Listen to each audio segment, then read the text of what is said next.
Hi guys! Magandang araw! For today's video, pag-uusapan po natin dahil marami nag-PM sa amin about kung pwedeng ipa-stud ang kanilang mga fur babies at si Apa po ang magiging ama.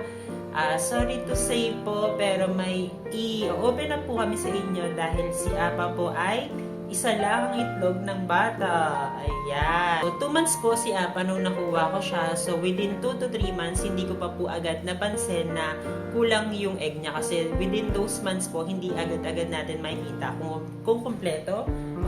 Nakikinig siya. Kung kumpleto or kulang yung egg nila.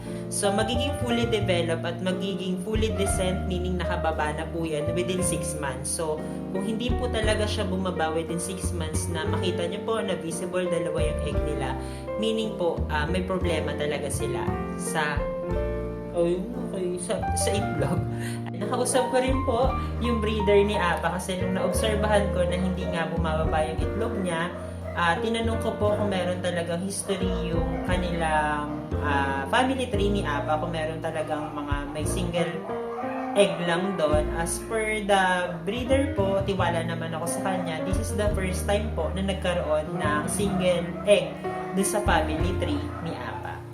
And then, as per vet po, hindi naman siya agad-agad magiging delikado. Pero, within 5 years po, kapag hindi yan natanggal, magiging possible tumor po or cancerous yung mangyayari sa kanila. So, yun po yung iniiwasan natin sa mga single ball egg.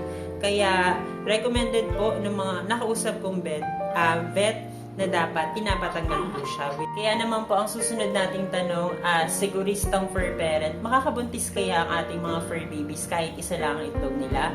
Ang sagot po dyan ay pwedeng oo or pwedeng hindi. Again, base po ito dun sa vet na nakausap ko tsaka sa mga research ko na din. So, pwede po silang hindi makabuntis, pwede rin naman po silang makabuntis. Ang consequences lamang po nun, meron po tayong high probability na maipapasa po nila yun dun sa mga susunod na anak nila. Next question, alam ko na po ang susunod yung tanong. Papa, gusto mo pa rin bang magkaroon ng apo kay Apa given yung mga sinabi mong consequences?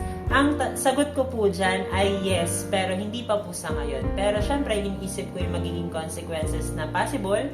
Hindi siya makabuntis, una. Pangalawa, maipasa niya yun sa mga anak niya. But at the same time, gusto ko pa rin pong magkaroon ng apo kay Apa. Kaya po sa mga fur parent dyan na merong kaparehong sitwasyon tulad namin ni Apa, ano kaya sa tingin niyo? Dapat ba kaya tayo magkaroon ng apo sa kanila? Pero kahit ano pa man po ang sitwasyon, syempre po, ito ay mga anak na natin, mga fur babies natin. So, regardless kung isa lang or kompleto po ang itlog nila, mamahalin pa rin natin sila ng taos puso. Di ba, Kiss Papa? Ito po si Apa and Papa and see you on the next video. Bye!